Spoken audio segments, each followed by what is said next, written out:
Hanji, dear students, good morning. Now we will discuss about preference shares. Preference shares are those shares which enjoy certain priorities regarding the payment of dividend at fixed rate and return of the investment। बच्चे preference देखो आप दो types पढ़ियां सी shares दियां। पहली सीगी equity shares, second हैगी preference shares. Preference shares ਉਹ shares ਹੁੰਦੇ ਨੇ ਜਿਹਦੇ ਵਿੱਚ ਕੀ ਹੁੰਦਾ ਹੈ, ਡਿਵੀਡੈਂਡ ਨੂੰ ਪੇਮੈਂਟ ਆਫ ਡਿਵੀਡੈਂਡ ਹੈ ਜਿਹੜੀ ਉਹ ਪ੍ਰਾਇੋਰਟੀ ਦਿੱਤੀ ਜਾਂਦੀ ਹੈ। ਜਿਵੇਂ ਕਿਸੇ ਕੰਪਨੀ ਨੂੰ ਆਪਣੀ ਕੈਪੀਟਲ ਦੇ ਉੱਪਰ ਪ੍ਰੋਫਿਟ ਹੁੰਦਾ ਤਾਂ ਸਭ ਨਾਲੋਂ ਪਹਿਲਾਂ ਆਪਾਂ ਪ੍ਰੈਫਰੈਂਸ ਜਿਹੜੇ ਸ਼ੇਅਰਸ ਹੈ ਉਹਨਾਂ ਨੂੰ ਡਿਵੀਡੈਂਡ ਪੇ ਕਰਾਂਗੇ। The capital raised by the issue of preference shares is called preference share capital। ठीक है, ਜਿਹੜੀ ਆਪਾਂ preference shares ਨੂੰ shares issue ਕਰਕੇ capital raise ਕਰ ਰਹੇ ਹਾਂ ਉਹਨੂੰ ਕੀ ਬੋਲਦੇ ਨੇ, preference share capital।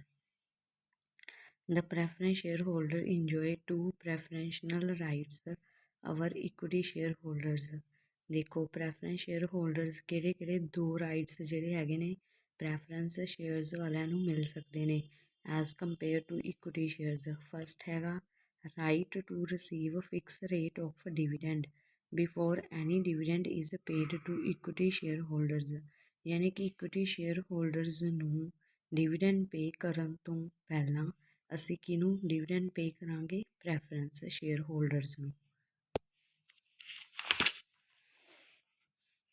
Next right ਹੈਗਾ ਬੱਚੇ right to receive repayment of capital on winding up of the company. ਠੀਕ ਹੈ, ਜਦੋਂ ਵੀ ਆਪਣੀ ਕੰਪਨੀ ਬੰਦ ਹੋਏਗੀ ਸਭ ਨਾਲੋਂ ਪਹਿਲਾਂ ਆਪਾਂ ਕਿਹਦੀ ਪੇਮੈਂਟ ਕਰਾਂਗੇ, ਪ੍ਰੈਫਰੈਂਸ ਸ਼ੇਅਰ ਹੋਲਡਰਸ ਦੀ। ਤਾਂ ਇਹ ਕੀ ਨੇ, ਦੋ ਰਾਈਟਸ ਨੇ ਪ੍ਰੈਫਰੈਂਸ ਸ਼ੇਅਰ ਹੋਲਡਰਸ ਨੂੰ ਜਿਹੜੇ ਮਿਲਦੇ।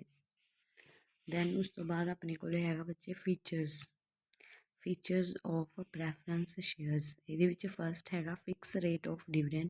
Preference share holders receive dividend at a fix rate before any dividend is paid to equity share holders.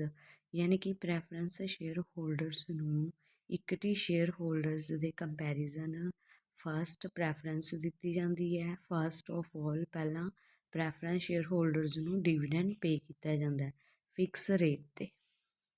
Repayment of capital, ਜਿਹੜੇ ਪ੍ਰੈਫਰੈਂਸ ਸ਼ੇਅਰ ਹੋਲਡਰਸ ਹੁੰਦੇ ਆ ਉਹਨਾਂ ਕੋਲ ਕੀ ਹੁੰਦਾ, ਪ੍ਰੈਫਰੈਂਸ਼ਨਲ ਰਾਈਟ ਹੁੰਦਾ to redemption of the capital at the time of winding up of the company. ਠੀਕ ਹੈ, ਉਹਦੇ ਕੋਲ ਕੀ ਪ੍ਰੈਫਰੈਂਸ਼ਨਲ ਰਾਈਟ ਹੈ ਵੀ ਜਦੋਂ ਕੰਪਨੀ ਬਾਈਂਡ ਅਪ ਹੁੰਦੀ ਹੈ, ਕੰਪਨੀ ਬੰਦ ਹੋ ਰਹੀ ਹੈ, ਕਲੋਜ਼ ਹੋ ਰਹੀ ਹੈ, ਸਭ ਨਾਲੋਂ ਪਹਿਲਾਂ ਆਪਾਂ ਕਿਹਦੀ ਕੈਪੀਟਲ ਵਾਪਿਸ ਕਰਾਂਗੇ, ਰਿਡਮਸ਼ਨ ਮੈਨੇ ਵਾਪਿਸ ਕਰਨਾ ਪ੍ਰੈਫਰੈਂਸ ਸ਼ੇਅਰ ਹੋਲਡਰਸ ਦੀ। No voting right, preference share holders generally don't enjoy any voting right. ਯਾਨੀ ਕਿ ਪ੍ਰੈਫਰੈਂਸ ਸ਼ੇਅਰ ਹੋਲਡਰਸ ਦੀ ਕੋਈ ਇੰਟਰਫੇਰੈਂਸ ਨਹੀਂ ਹੋਏਗੀ ਕੰਪਨੀ ਦੇ ਵਿੱਚ, ਉਹ ਜਸਟ ਕੈਪੀਟਲ ਜਾਂ ਪੈਸਾ ਹੈ ਆਪਣੇ ਸ਼ੇਅਰਸ ਇਨਵੈਸਟ ਕਰਨਗੇ। No charge on asset, preference shares are issued without creating any charge on the fix asset of the company. ਜਿਹੜੇ ਪ੍ਰੈਫਰੈਂਸ ਸ਼ੇਅਰਸ ਨੇ ਆਪਾਂ ਵਿਦਆਊਟ ਚਾਰਜ ਹੈ ਜਿਹੜਾ ਐਸਟਸ 'ਤੇ ਉਹ ਕਰ ਸਕਦੇ ਹਾਂ ਇਸ਼ੂ। ਹਾਂਜੀ ਬੱਚੇ, ਉਸ ਤੋਂ ਬਾਅਦ ਆਪਣੇ ਕੋਲ ਕੁਛ ਟਾਈਪਸ ਨੇਗੀਆਂ ਪ੍ਰੈਫਰੈਂਸ ਸ਼ੇਅਰਸ ਦੀਆਂ ਜਿਹੜੀਆਂ ਮੋਸਟ ਇੰਪੋਰਟੈਂਟ। ਜਿਵੇਂ ਫਸਟ ਹੈਗੀ ਕੋਮੂਲੇਟਿਵ ਪ੍ਰੈਫਰੈਂਸ ਸ਼ੇਅਰਸ। ਠੀਕ ਹੈ, ਕੋਮੂਲੇਟਿਵ ਪ੍ਰੈਫਰੈਂਸ ਸ਼ੇਅਰਸ ਦੇ ਵਿੱਚ ਕੀ ਹੈ, ਦਾ ਪ੍ਰੈਫਰੈਂਸ ਸ਼ੇਅਰਸ ਵਿੱਚ carry the right to accumulate unpaid dividend in future years in case the same is not paid in the current year are termed as cumulative preference shares।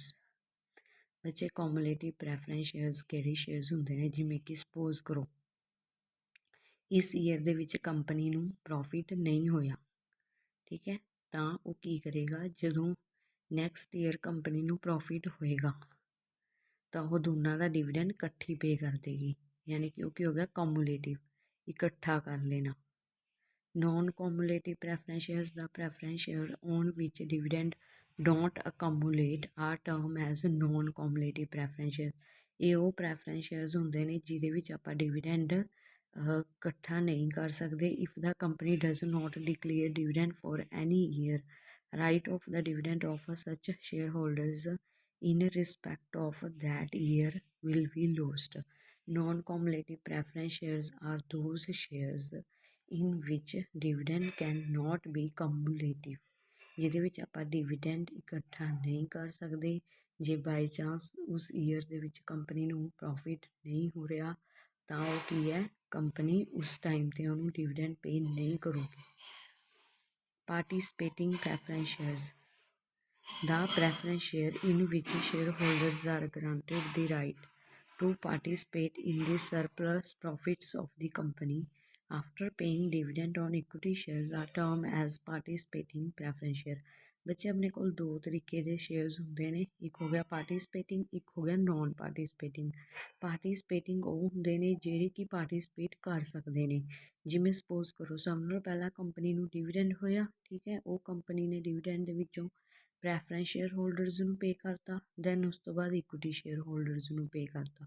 ਉਸ ਤੋਂ ਬਾਅਦ ਜੇ ਕੰਪਨੀ ਕੋਲ ਕੋਈ ਵੀ ਪ੍ਰੋਫਿਟ ਬਚ ਰਿਹਾ, surplus ਬਚ ਰਿਹਾ, ਤਾਂ ਜਿਹੜੇ ਪਾਰਟੀਸਪੇਟਿੰਗ ਪ੍ਰੈਫਰੈਂਸ ਸ਼ੇਅਰਸ ਨੇ ਤਾਂ ਉਹਨਾਂ ਵਿੱਚ ਪਾਰਟੀਸਪੇਟ ਕਰ ਸਕਦੇ ਨੇ, ਡਿਵੀਡੈਂਡ ਲੈ ਸਕਦੇ ਨੇ। ਬਟ ਜਿਹੜਾ ਨੋਨ ਪਾਰਟੀਸਪੇਟਿੰਗ ਹੁੰਦੇ ਨੇ ਉਹਦੇ ਵਿੱਚ ਉਹ ਨਹੀਂ ਲੈ ਸਕਦੇ। ਦ ਪ੍ਰੈਫਰੈਂਸ ਸ਼ੇਅਰ ਇਨ ਵਿਚ share holders don't carry the privilege of participation, ठीक है। surplus profit along with equity shares are termed as non participating preference shares। then अपने कोले हैगी बच्चे convertible non convertible. Convertible preference shares ਉਹ ਹੁੰਦੇ ਨੇ ਜਿਹੜੇ ਕਿ ਇੱਕ ਸਪੈਸੀਫਿਕ ਟਾਈਮ ਪੀਰੀਅਡ ਤੋਂ ਬਾਅਦ ਆਪਾਂ ਕਨਵਰਟ ਕਰ ਸਕਦੇ ਹਾਂ, ਠੀਕ ਹੈ ਨਾ। ਜਿਵੇਂ ਕਿ ਹੁਣ ਤੁਸੀਂ ਇਹ ਸਪੋਜ਼ ਕਰੋ ਵੀ ਆਪਾਂ +1 ਦੇ ਵਿੱਚ ਆਪਣਾ ਸਟਰੀਮ ਹੈ ਜਿਹੜਾ ਉਹ ਚੇਂਜ ਕਰ ਸਕਦੇ ਹਾਂ ਇੱਕ ਸਪੈਸੀਫਿਕ ਟਾਈਮ ਪੀਰੀਅਡ ਦੇ ਅਕੋਰਡਿੰਗ, ਬਟ +2 ਦੇ ਵਿੱਚ ਤੁਸੀਂ ਚੇਂਜ ਨਹੀਂ ਕਰ ਸਕਦੇ, ਠੀਕ ਹੈ ਨਾ। ਇਸੇ ਤਰ੍ਹਾਂ ਜਿਹੜੇ ਪ੍ਰੈਫਰੈਂਸ ਸ਼ੇਅਰਸ ਨੇ ਉਹ ਆਪਾਂ ਇਕੁਇਟੀ ਸ਼ੇਅਰਸ ਦੇ ਵਿੱਚ ਕਨਵਰਟ ਕਰ ਸਕਦੇ ਹਾਂ but within specified period of time. Non convertible ਉਹ ਹੁੰਦੇ ਨੇ ਜਿਹੜੇ ਆਪਾਂ ਕਨਵਰਟ ਨਹੀਂ ਕਰ ਸਕਦੇ, ਠੀਕ ਹੈ ਜੀ। ਦੈਨ ਹੈਗਾ ਆਪਣੇ ਕੋਲੇ merits. Merits of preference shares, reasonable safety of return. ਇਹਦੇ ਵਿੱਚ ਬੱਚੇ ਸੇਫਟੀ ਹੁੰਦੀ ਹੈ, ਜਿਹੜੇ ਵੀ ਇਨਵੈਸਟਰਸ ਇਨਵੈਸਟ ਕਰ ਰਹੇ ਨੇ, ਠੀਕ ਹੈ, ਉਹਨਾਂ ਨੂੰ ਇੱਕ ਫਿਕਸ ਰੇਟ ਆਫ ਰਿਟਰਨ ਹੈ ਜਿਹੜੀ ਉਹ ਮਿਲੀ ਜਾ ਰਹੀ ਹੈ। ਨੋ ਇੰਟਰਫੇਰੈਂਸ ਇਨ ਮੈਨੇਜਮੈਂਟ, ਪ੍ਰੈਫਰੈਂਸ ਸ਼ੇਅਰ ਹੋਲਡਰਸ ਨੇ ਜਿਹੜੇ ਉਹ ਇੰਟਰਫੇਰੈਂਸ ਨਹੀਂ ਕਰਦੇ, ਉਹਨਾਂ ਦਾ ਕੰਪਨੀ ਦੇ ਉੱਪਰ ਕੋਈ ਕੰਟਰੋਲ ਨਹੀਂ ਹੁੰਦਾ, ਕੋਈ ਵੋਟਿੰਗ ਰਾਈਟ ਨਹੀਂ ਹੁੰਦਾ। Trading on equity, preference shares are entitled to fixed rate of dividend. It enables the company to declare high dividend to the equity shareholders during the prosperity to take advantage of trading on equity। ਇਹਦੇ ਵਿੱਚ ਕੀ ਨੇ ਬੱਚੇ, preference shares are entitle to fix rate of dividend. ਇਹਦੇ ਵਿੱਚ ਜਿਹੜੇ preference share holders ਨੇ fix rate of dividend get ਕਰ ਲੈਂਦੇ ਨੇ। ਰੀਪੇਮੈਂਟ ਆਫ ਪ੍ਰਿੰਸੀਪਲ ਅਮਾਊਂਟ, ਠੀਕ ਹੈ। preference shareholders have preferential right of repayment our equity shareholders। ਆਪਾਂ ਨੂੰ ਜਿਹੜੇ ਪ੍ਰੈਫਰੈਂਸ ਸ਼ੇਅਰ ਹੋਲਡਰਸ ਦੀ ਕੈਪੀਟਲ ਹੁੰਦੀ ਹੈ ਉਹ ਵਾਪਿਸ ਕਰਨੀ ਪੈਂਦੀ ਹੈ। ਨੋ ਚਾਰਜ ਔਨ ਐਸਟ, ਇਹ ਵੀ ਕਰ ਚੁੱਕੇ।